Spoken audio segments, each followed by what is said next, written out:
I was underwater, close to shore, making a visual and photographic survey of a beautiful area. I had been hired by the State Park Commission to study this region carefully to see if it would be suitable for a state park, an underwater park.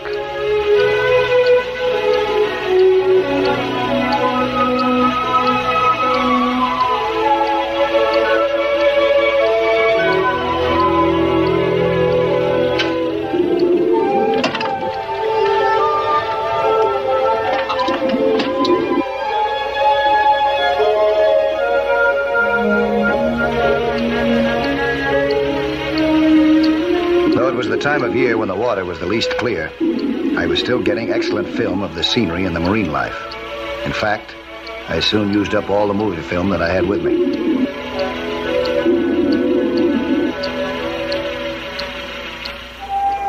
I returned to the job with 2 still cameras in waterproof bags.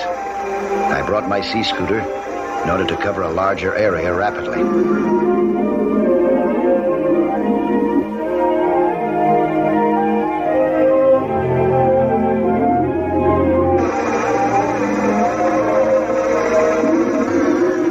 The more I saw of this underwater paradise and its inhabitants, the more enthusiastic I became. I noted interesting varieties of abalone.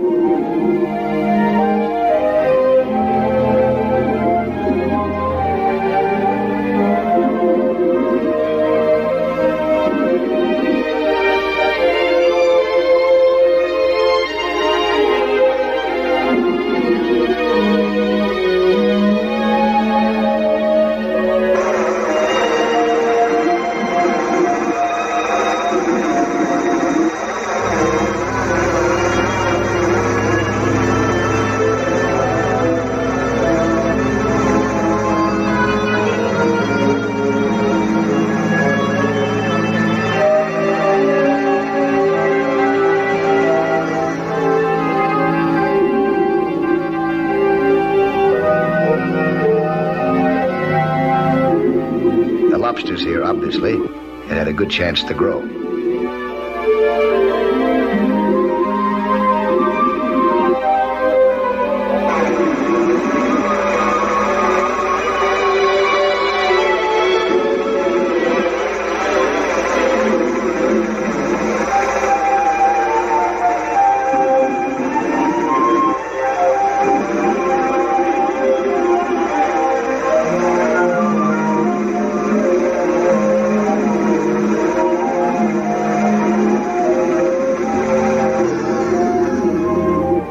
Schools of unusual fish were plentiful. They maneuvered like a well-trained corps de ballet.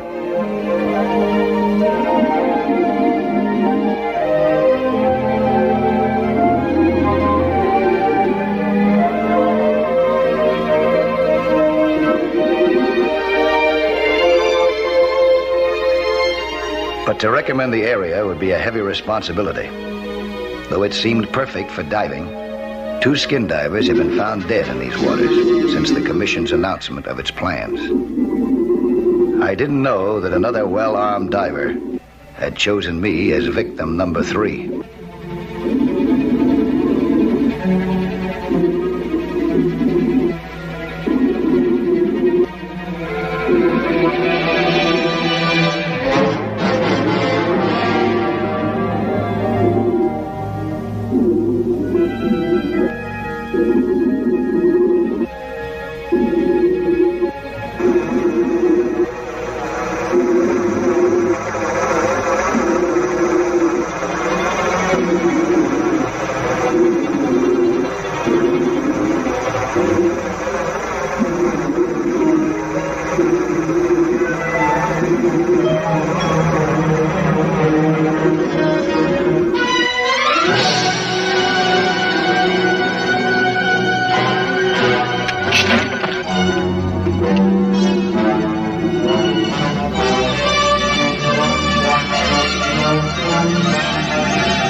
Assailant believed in hit-and-run tactics.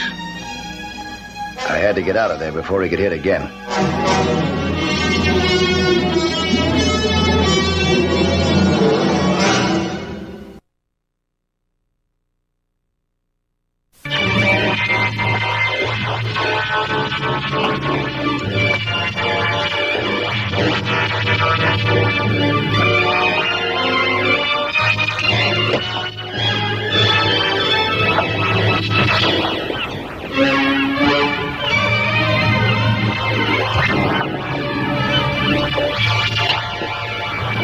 you tore your hose. No. It was ripped by that thing. Almost ripped me. Well, where the devil would a thing like this come from? Somebody shot it at me. You're kidding. No. Did you see him? No. It's just his back as he swam away. Look at that thing, huh? You know what that is? That's a swordfish, Bill. Fitted over the end of a regular spear. Boy, that's way out.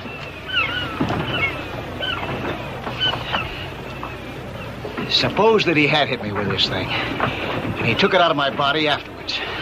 How would you have thought that I'd been killed? Well, I figured you tangled with the swordfish and came out second. That's right. I'm gonna go back down there. Here.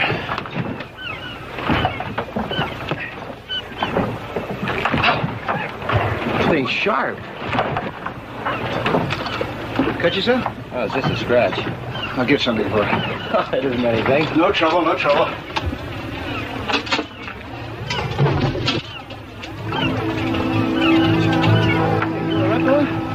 I don't know, Mike. All of a sudden, I feel awfully woozy.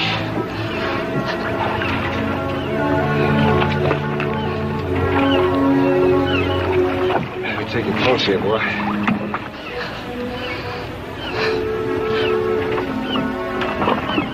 Hey, that thumb of yours is really swelling.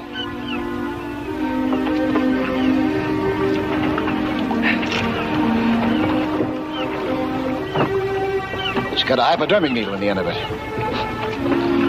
Suppose it's poison?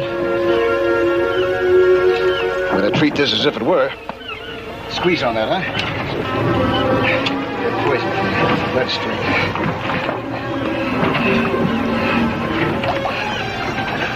Get you to the doctor right away, fella.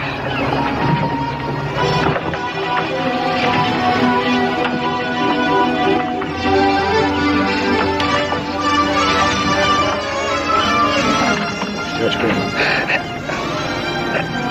Keep that hand down.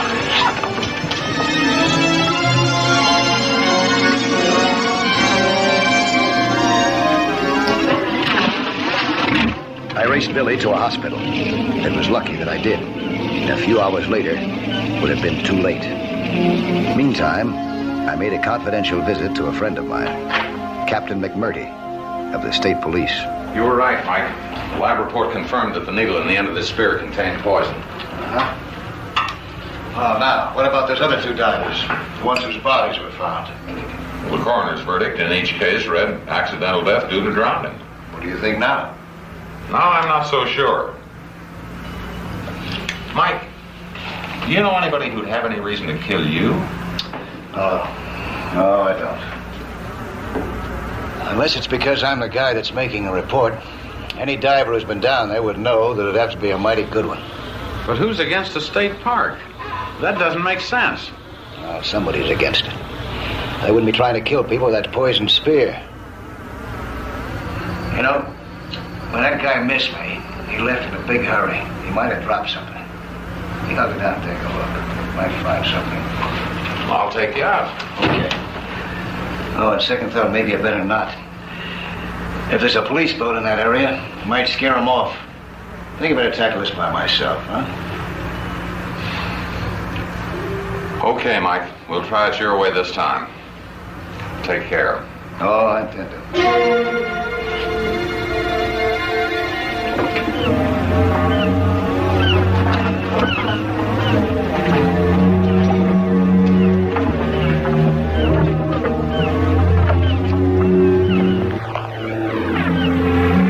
McMurdy's fears were not groundless. Even while I prepared to dive, I was being carefully watched.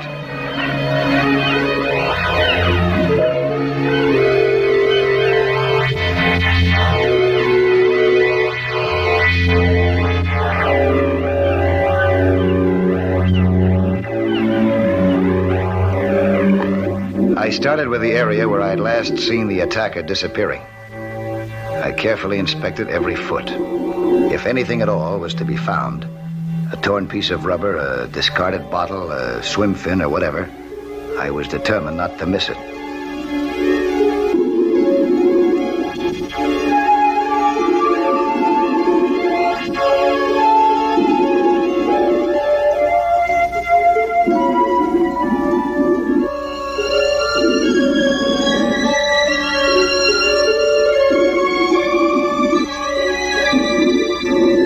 I saw something shiny, but it was just a bright piece of seashell.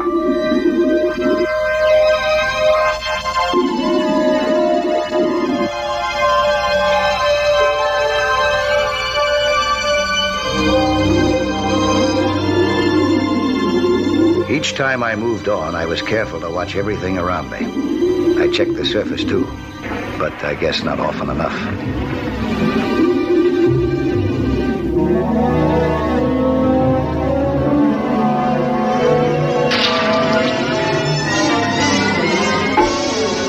I had been hit like a bombing target.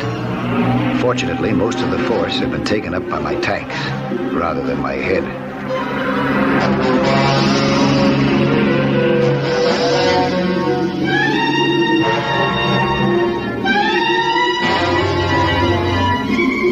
I looked over the anchor, which had almost taken my life.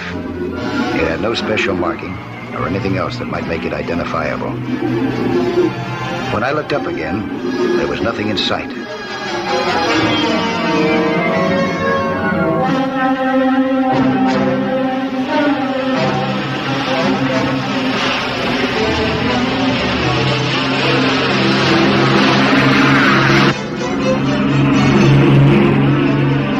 The speedboat just missed me. I'd been very lucky, and in more ways than one.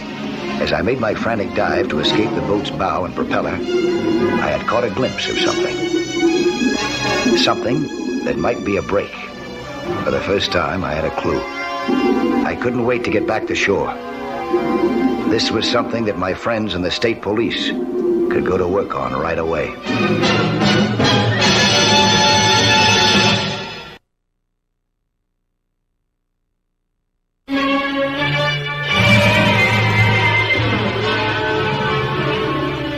When that boat tore off, there was a strip on the bottom of it that was a different color from the rest of the wood. I'm sure that it was a recent repair job. But to check every boat repair establishment in a way that wouldn't arouse the suspicions of the people we're looking for would take a couple of weeks. Well, that's not good. I'll do the checking.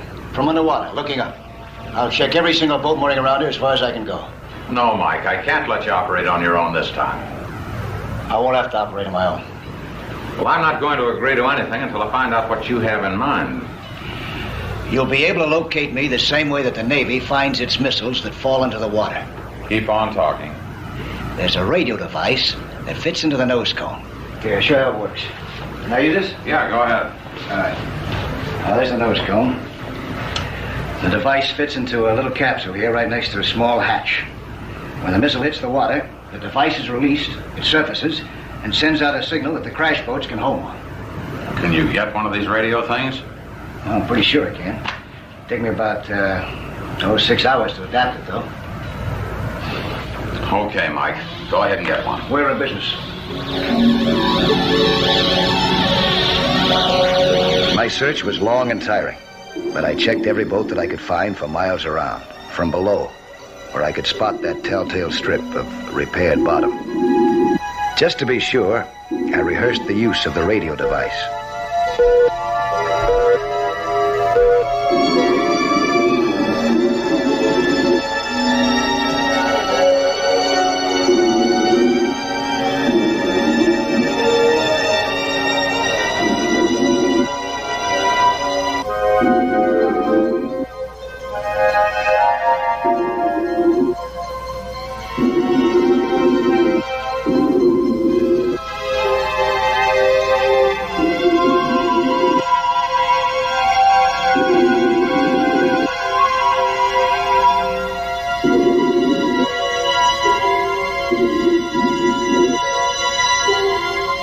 By the second day of my search, it felt as though I had looked at the keel of every small boat in that entire section. I had just about marked off every mooring location on the map. There were very few places left.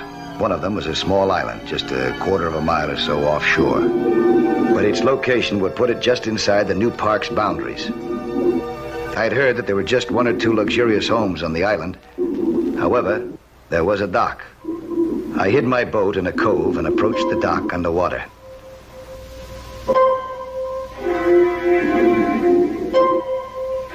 I heard a motor and surfaced to see a cruiser making for shore.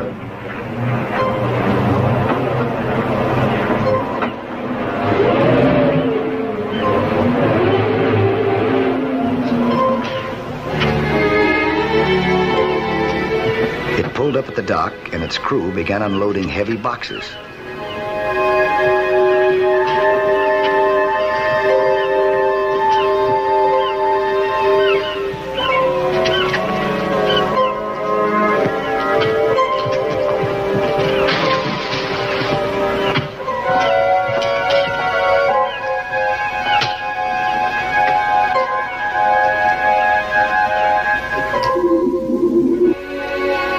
While they were working, I slipped in under the boat for a look at the hull.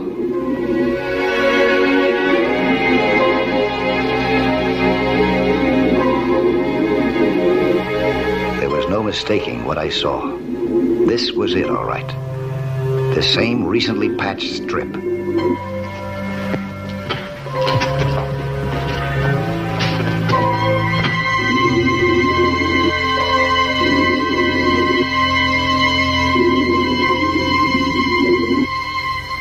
Then I saw something lying on the bottom. It was a crate just like the ones being unloaded. My guess was that it had fallen overboard. From the looks of it, not long before.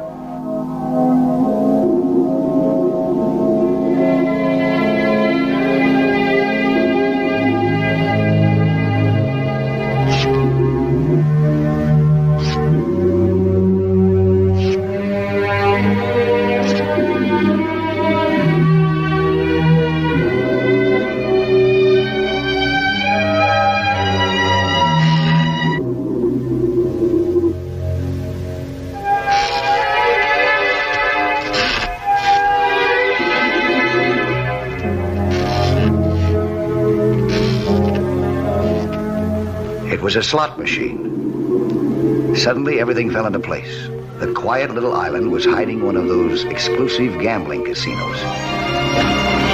But a state park would bring in the state police. It was no wonder they were willing to kill to keep what they had. See if you can get him from the rocks.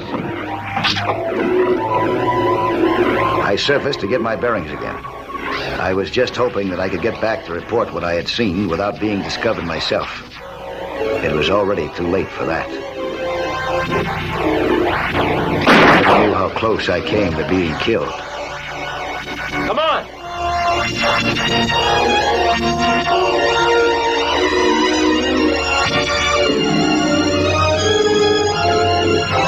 Come on out, you guys. I got a job for you. When I heard the boat starting up again, I checked to see where it was heading.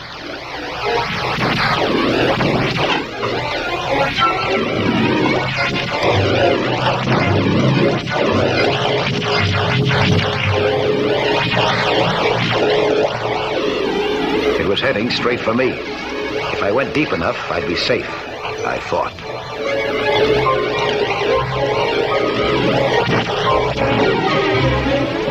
But I still had plenty of air for a long dive and my radio signal device to get McMurdy.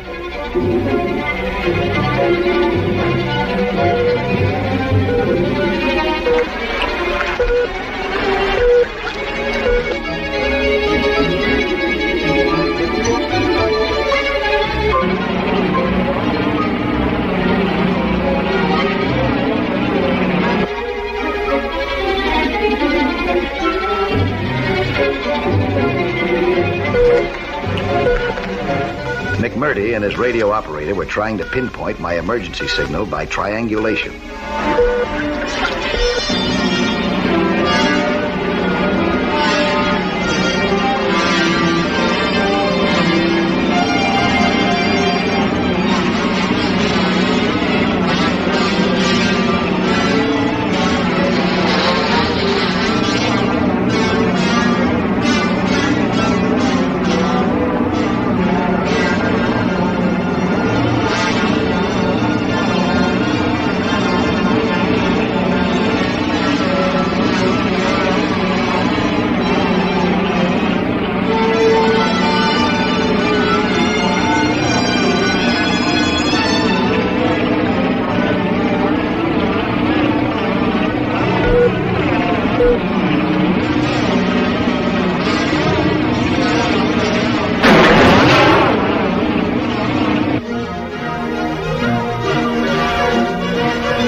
Murray, we just got a fix on the Channel Islands. We're leaving for there right now. Send all available boats.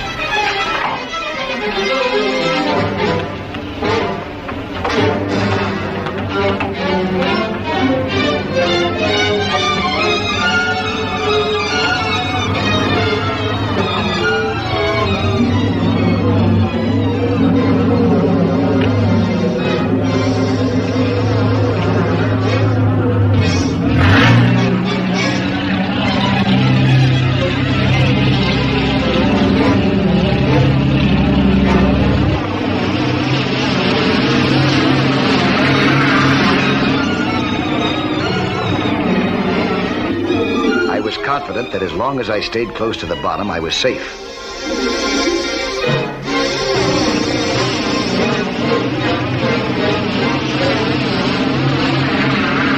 But when I looked back again, I realized that I was facing a nightmare. The boat had dropped something that I had seen before, but only when it was searching for the bodies of people who had drowned. Grappling hooks. Deadly huge hooks that could rip into flesh with barbs more vicious than the teeth of sharks. It would take every trick I knew to escape them, if I escaped them.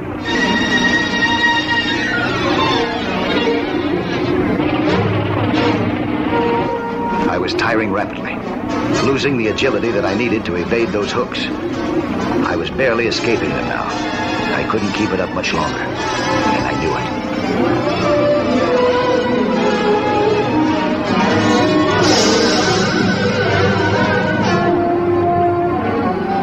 I was being hauled toward the surface. I could only act instinctively. My fingers raced to release the tank straps. I had to swim as far as I could on that one breath of air. When I surfaced, that would be it.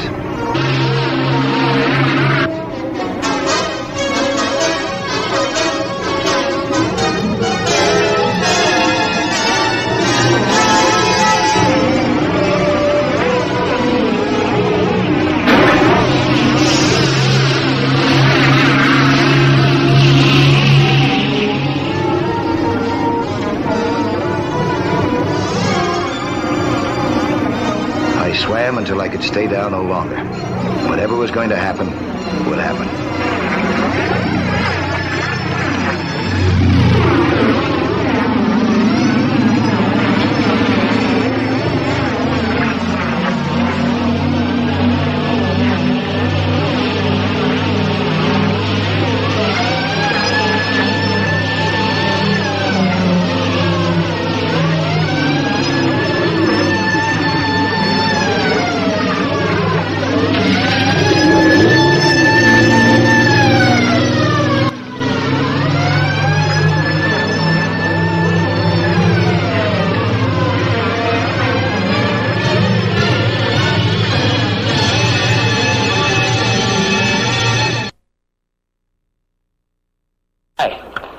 I'm Lloyd Bridges, inviting you to join us for another action-packed story of underwater adventure 1 week from today.